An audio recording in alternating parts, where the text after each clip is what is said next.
grapes girl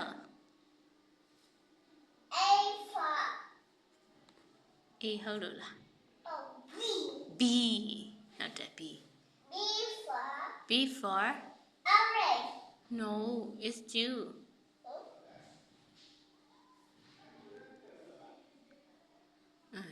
B for boy is it A သူဘာစားချင်တာအဲ့ဒါဘာကြီးလဲ bread ဟုတ်တာပေါ့ bread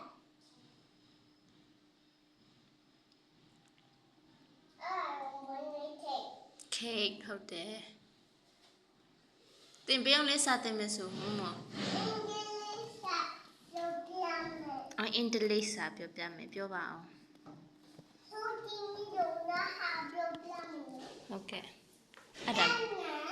မြန်မာစာပါတာရဲ့မြန်မာစာကချီခါကိုရဲ့မြန်မာစာလေး ABC ကအင်္ဂလိပ်စာလေဟုတ်တယ်မလားကငယ်ဘာကြီးလဲတိကျပြောပြလေခါကွေ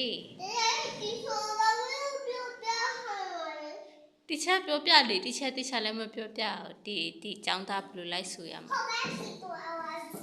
သွားပါပြီ A apple